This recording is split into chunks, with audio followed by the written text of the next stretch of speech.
Hello students, class 5 science. आज हम पढ़ेंगे यूनिट नंबर 5 अवर सराउंडिंग। इसका चैप्टर नंबर 9 है air, it's uses and pollution. इसमें हम पढ़ेंगे एयर का मतलब आप सभी को पता है हवा, उसके यूजेस भी मोस्टली आप सभी को पता ही हैं।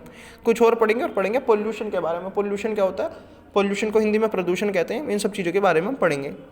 Our planet earth is surrounded by thick layer of air called atmosphere.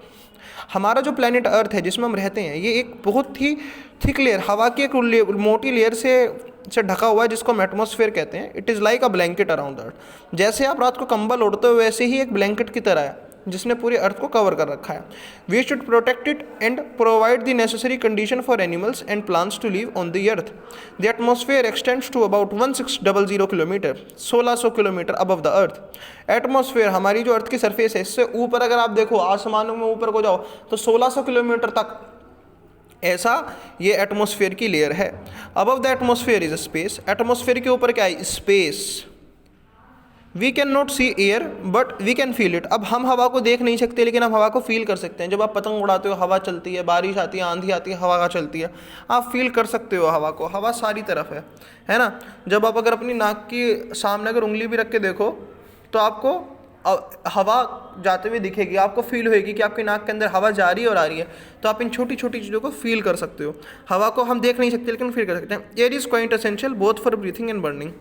Air बहुत एसेंशियल है सांस लेने के लिए और आग जलाने के लिए, ठीक है। और अगर आपसे कोई पूछे कि ये कैसा है एग्जाम्पल बताओ जिससे आप देख पाओ कि जो हवा होती है वो स्पेस ऑक्युपाई करती है, यानी कि हवा जगह लेती है, तो आप क्या एग्जाम्पल दोगे? अगर मैं आपसे पूछूं कि एक ऐसा एग्जाम्पल दो मुझे जिसमें आप हवा को फील भी कर पाओ, आप देख भी पाओ और आप ये भी देख पाओ कि हवा कितनी जगह लेती है, तो इसका एक सबसे अच्छा एग्जाम्पल है बैलून। जब आप बैलून को फैलाते हो तो बैलून कैसा होता है? पतला।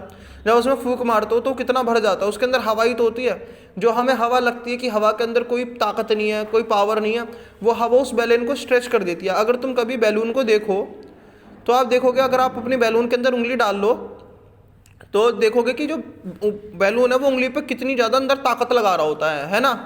और हमारी उंगली में दर्द होने लगता है अगर आप बैलून के अंदर अपनी उंगली डाल लो, छोटा हुआ बैलून जो होता है, तो क्या होता पड़ेगा कि यार मतलब ये बैलून कितनी ज़्यादा ताकत लगा रहा है। लेकिन जब उसके अंदर फूंक मार देते हैं, यानी कि एयर कितना ज़्यादा उसमें स्पेस है एयर में, तो आप उससे देख पाओगे। अब हम पढ़ेंगे the layers of atmosphere. The atmosphere is made up of layers, the troposphere, stratosphere, mesosphere and thermosphere.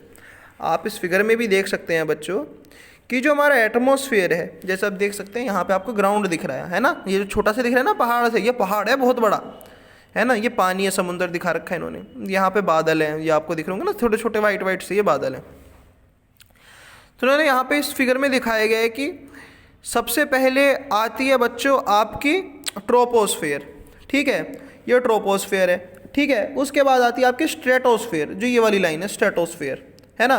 उसके बाद आती है आपकी मीजोस्फेयर, ठीक है। उसके बाद बच्चों आपकी आती है थर्मोस्फेयर। थर्मोस्फेयर कहाँ है आपकी?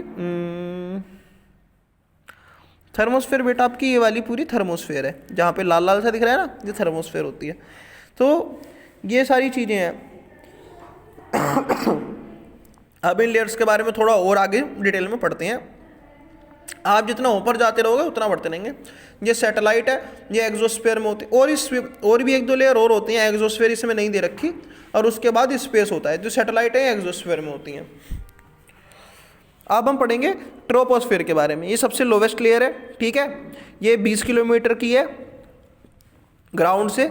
It give suitable weather condition to living being. ये जो ट्रोपोस्फेयर है ये बहुत ही सूटेबल, यानी कि रहने लायक बहुत ही अच्छी कंडीशन प्रोवाइड करती है। कौन सी लेयर प्रोवाइड करती है? रहने लायक कंडीशन। किसमें है? ट्रोपोस्फेयर में। दैट्स वाई हम जमीन में रहते हैं, आसमान में नहीं रहते। The next layer is stratosphere. अगली लेयर है, उसका नाम है स्ट्रेटोस्फेयर, ठीक है।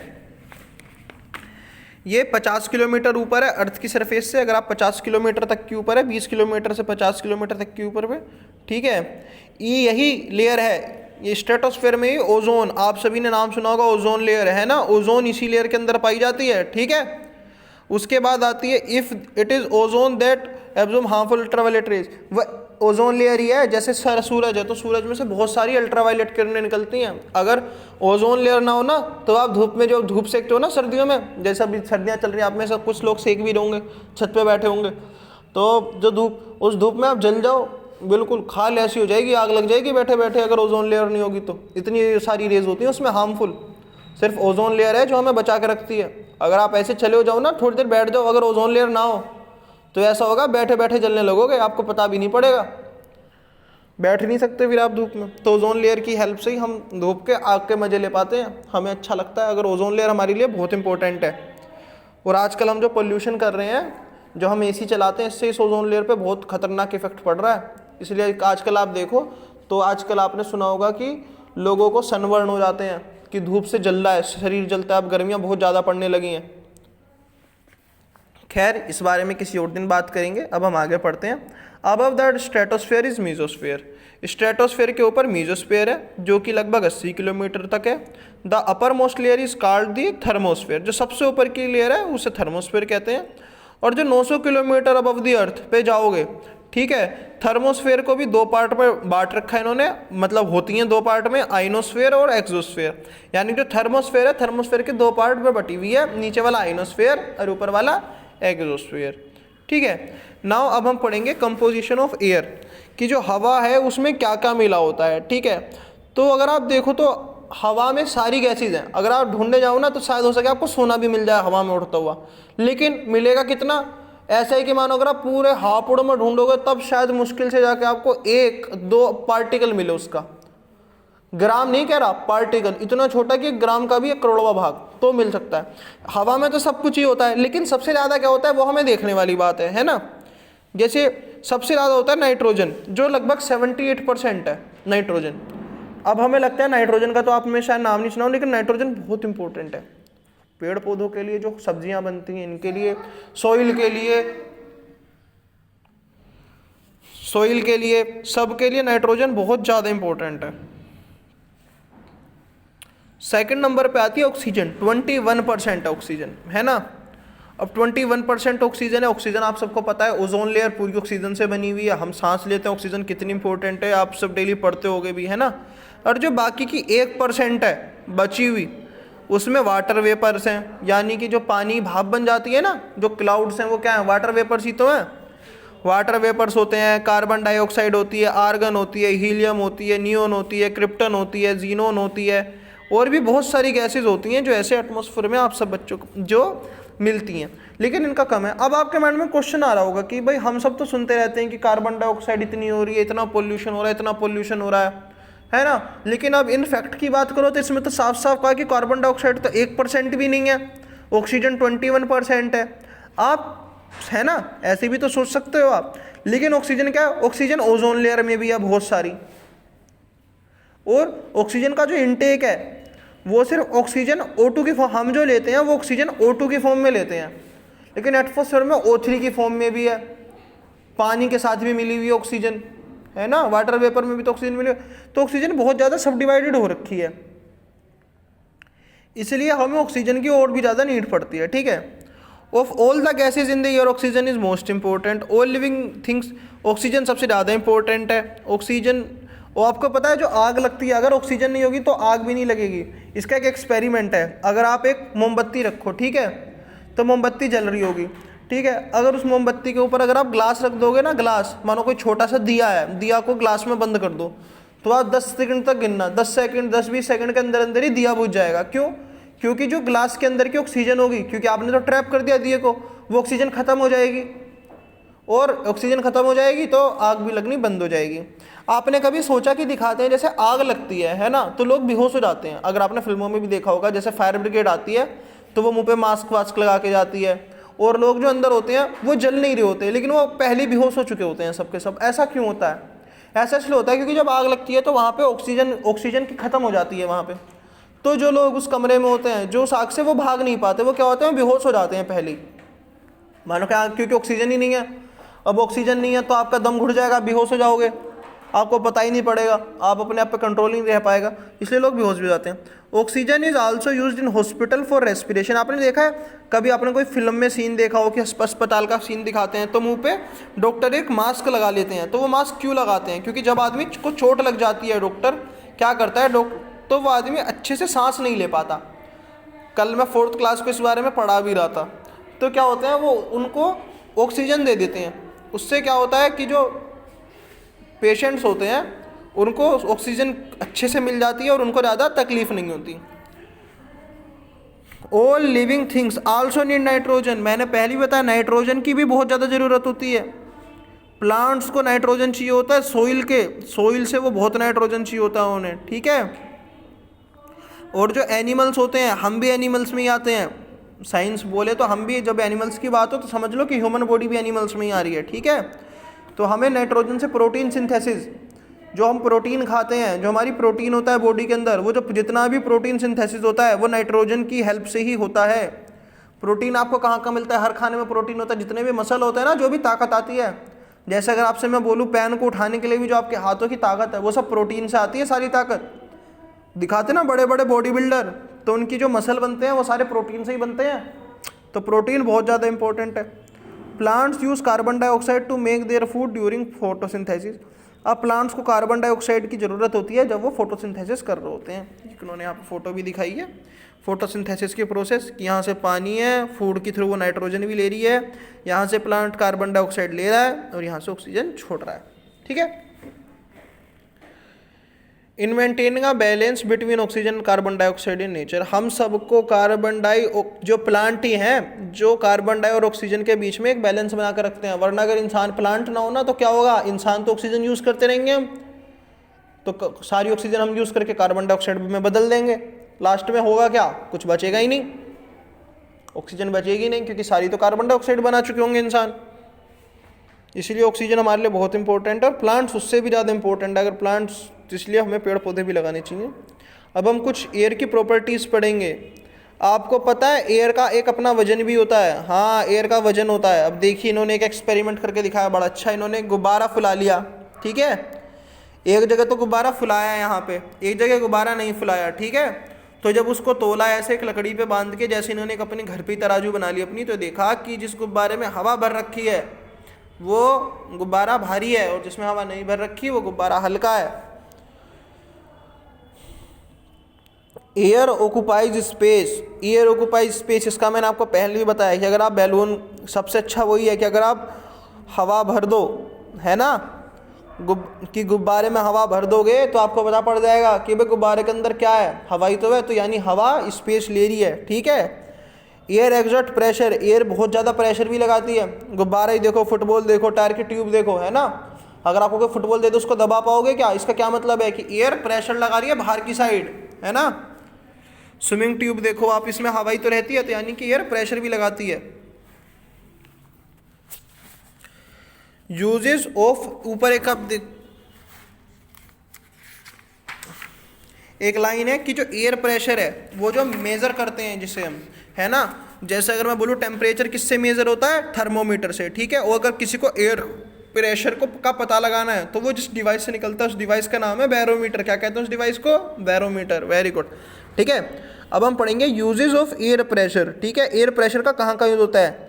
आप सभी बच्चों ने कोल्ड ड्रिंक पी है, ठीक है। जब पाइप से जो कोल्ड ड्रिंक पीते हैं, जैसे देखो ये दीदी पी भी रही है ना, जब चूसते हो उसे, है ना, तो क्या, तो अब चूसना कोई शब्द थोड़ी है, ये तो हम नॉर्मल ऐसी भाषा में बोलते हैं। हम प्रेशर लगा रहे होते हैं। क्या कर लगा रहे होते हैं? प्रेशर, अपवर्ड प्रेशर, अपने माउथ की हेल्प से हम अपवर्ड प्रेशर लगा रहे होते हैं। किसमें? पाइप में।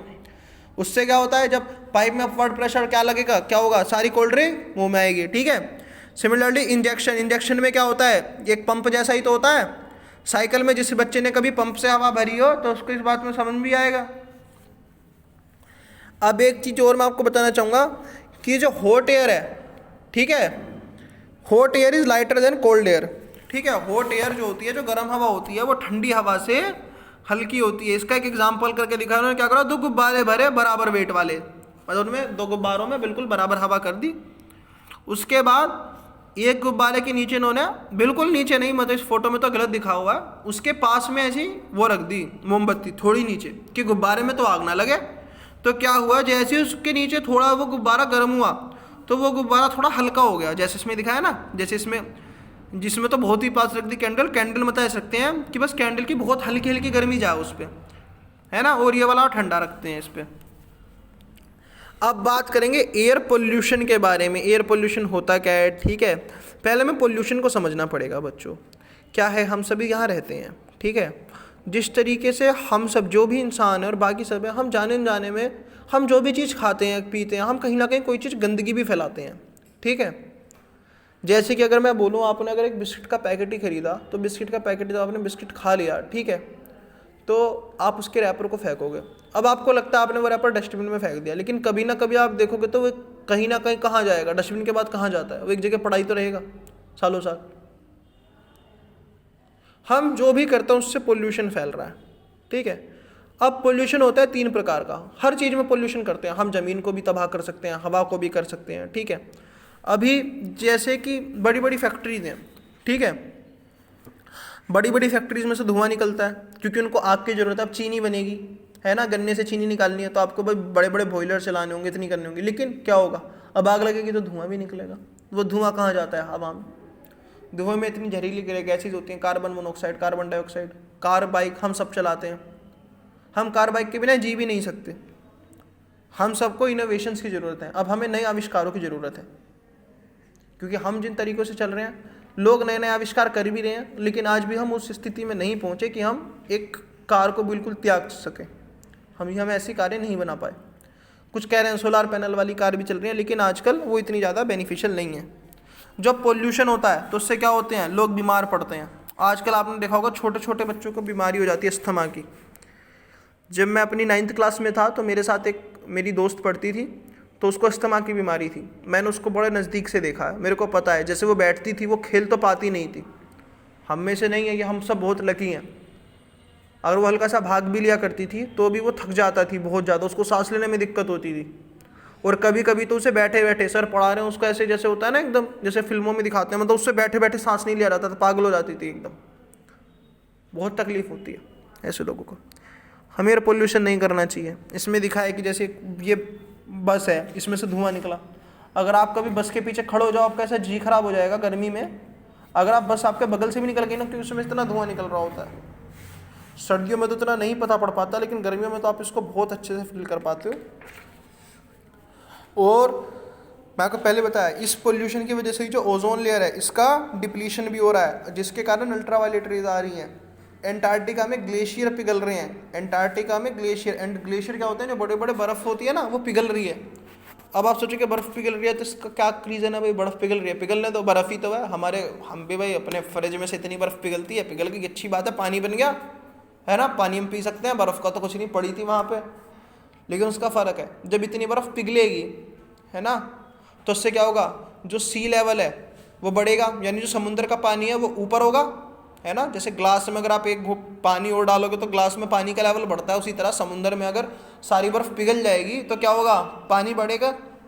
और जब पानी बढ़ेगा तो जिन लोगों के शहर समुद्र तट के पास हैं, जो बीचेज हैं, वो सब तो पानी के अंदर आ जाएंगे ना। जब पानी बढ़ेगा तो सारा पानी बढ़ के कहाँ जाएगा, वो अर्थ के ऊपर आ जाएगा, है ना।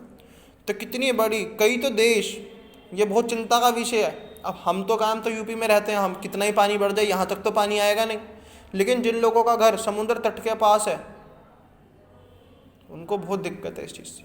यहाँ तक कि कई देश तो ऐसे हैं, अगर सी लेवल बढ़ा तो पूरे के पूरे देश ही डूब जाएंगे पानी में, इतनी भी है।